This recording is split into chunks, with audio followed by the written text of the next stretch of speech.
ওয়া আলিহি, তোমরা সবাই নবীর উপরে দরুদ পড়ো এবং নবীর পরিবারের উপরে দরুদ পড়ো।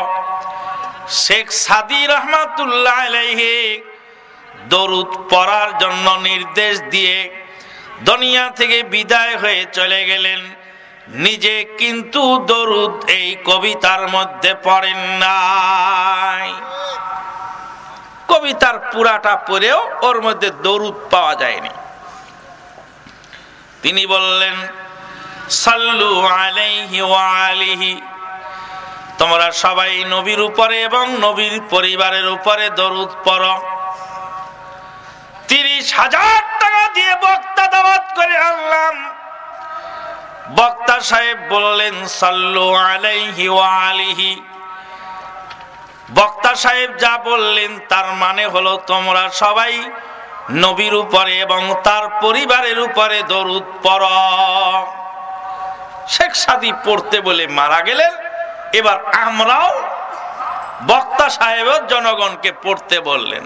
জনগণ বক্তার সাথে বললেন সাল্লু আলাইহি ওয়া আলিহি। ও বক্তা সাহেব, 30,000 টাকা আপনি খেয়েছেন, আপনিই পড়ুন, আমরা না হয় নাই পড়লাম। দরুদটা পড়বে কে? দরুদ পড়বে কে? শেখ সাদি রহমাতুল্লাহ আলাইহি বললেন সল্লু, তোমরা পড়ো। বক্তা সাহেব বললেন সল্লু, তোমরা পড়ো। শ্রোতা সাহেবরা বললেন সল্লু, তোমরাই পড়ো।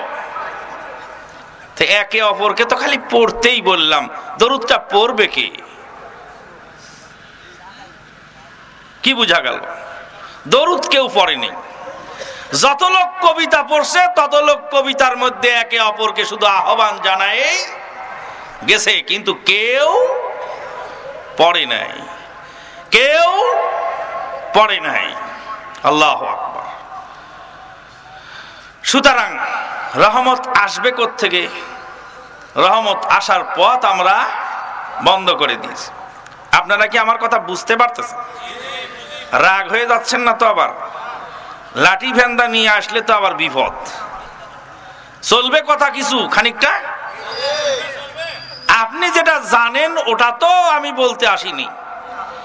আপনি যে ধর্মের নামে কি করছেন আর কত বড় সর্বনাশ হচ্ছে, আল্লাহ এবং রসুলকে ধর্মের নামে কিভাবে অপমান করা হচ্ছে, সেই জিনিসগুলি আমি একটু বলে দেওয়ার জন্য এসেছি। যদি রেগে যান তাহলে বলা যাবে না, আর যদি মনে করেন যে না একটু বলেন, আমরা একটু বুঝার চেষ্টা করি, তাহলে বলা যেতে পারে। মুসলিম জাহানের খলিফা ওমর ইবনুল খাত্তাব বলছেন যে আমরা ইসলাম গ্রহণ করার আগে ব্যাগের মধ্যে খেজুর রাখতাম, খেজুর নিয়ে রাস্তায় হেঁটে বেড়াতাম, ক্ষুধা লাগলে খেজুর খেতাম।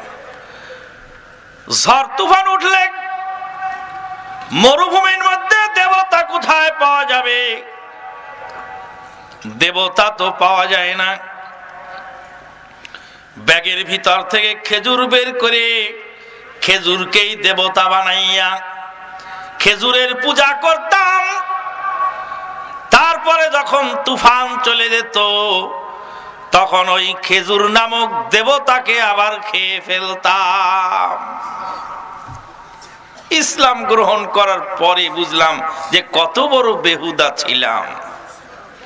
ইসলাম গ্রহণ করার আগে বুঝতে পারিনি যে আমরা কি করেছি। ইসলাম গ্রহণ করার পরে বুঝলাম যে কত বড় বেহুদা আমরা ছিলাম। চলতি মাসের 7 তারিখে গেলাম দিনাজপুর ওয়াজ করতে। এক হোটেলে নিয়ে গেল খেতে, সেখানে গরুর গোশত আর ভাত।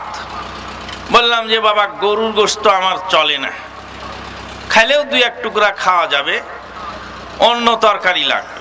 বলে আপনি বসেন, তরকারি আনার ব্যবস্থা। তা আমি বললাম যে তরকারি বিভিন্ন আইটেমের সালাদ, পানি, অনেক কিছু আনতে গেলে ঝামেলা হবে, তো এখানকার গরুর গোশতটা নিয়ে ওই হোটেলে চলে।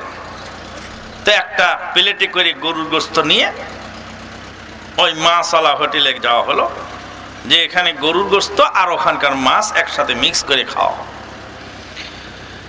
খাওয়ার শেষ পর্যায়ে গিয়ে 4-5 জন লোক এসে হাজির হলো, আমাদেরকে ঘিরে ফেললো। ঘিরে ফেলে বলে, আপনাদের এত বড় স্পর্ধা, আপনারা আমাদের দেবতার গোশত চিবিয়ে খেয়ে, হাড্ডি সুদ্ধা চিবিয়ে চিবিয়ে আমাদের সামনে ভেঙে ভেঙে চুরে চুরে খাচ্ছেন, সহ্য করা যায় নাকি? ওর দেবতার অবমাননাও সহ্য করতে পারেনি, ওর দেবতার গোশত চুষে খেয়ে ওর হাড্ডিগুলো ভেঙে চুরে আমরা খাচ্ছি, ওর আর মনের মধ্যে বাধা মানে নেই। যাই হোক, শুধু হাতে ধরে মারা বাকি রাখলো। আমরা উঠে হাত ধুয়ে চলে আসলাম। যেই প্লেটে গরুর গোশত খেয়েছিলাম ওই প্লেটটা ফিকে বাম হাতে ফেলে দিল। ফেলে দেওয়ার পরে আমরা আর কি করব, চলে আসলাম। পাশেই ওয়াজ মাহফিল। আসরের পর থেকে মাগরিব পর্যন্ত আমার টাইম বক্তৃতার ওখানে এসে ওয়াজ শুরু করলাম।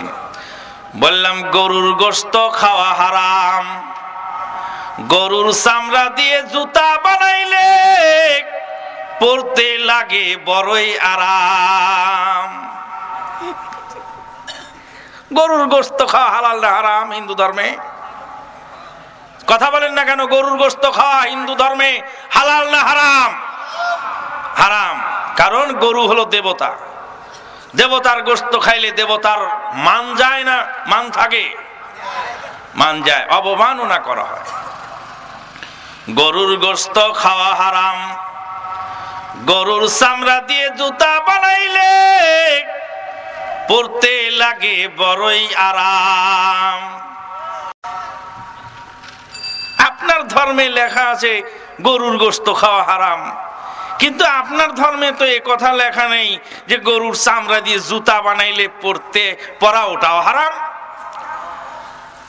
বাজারে গিয়ে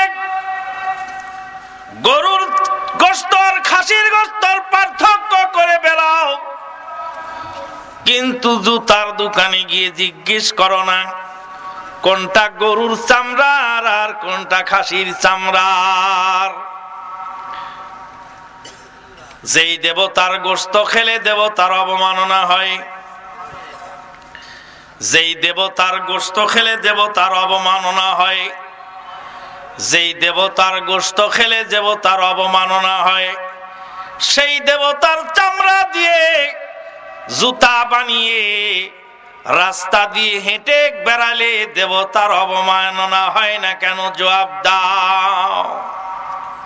জবাব দিতে পারবে? পারবে না। একে বলা হয় তাকলিদ। একে বলা হয় কি? তাকলিদ। বিনা দলিলে হানাফি মাযহাবের বড় আলেম, তার নাম হলো মোল্লা আলী কারি হানাফি রহমাতুল্লাহ আলাইহি।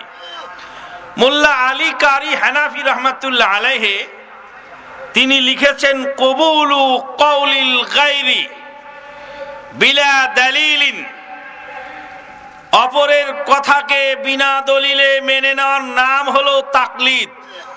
আর তাকলিদু হুয়া কবুলু কওলিল গায়রি বিলা দালিলিন, বিনা দলিলে অপর কোন ব্যক্তির কথা চোখ বন্ধ করে মেনে নেওয়ার নাম তাকলিদ।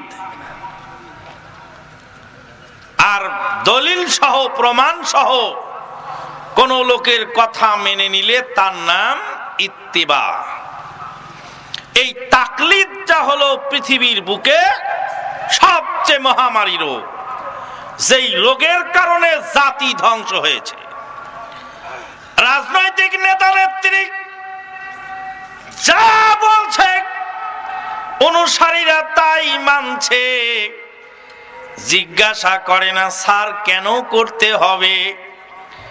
নেতাজি বললেন অমুক লোকের লাশ ফেলে দিতে হবে, অনুসারীরা রাতের অন্ধকারে লোকটার লাশ ফেলে দিল। এটা হলো রাজনৈতিক প্রতিহিংসা।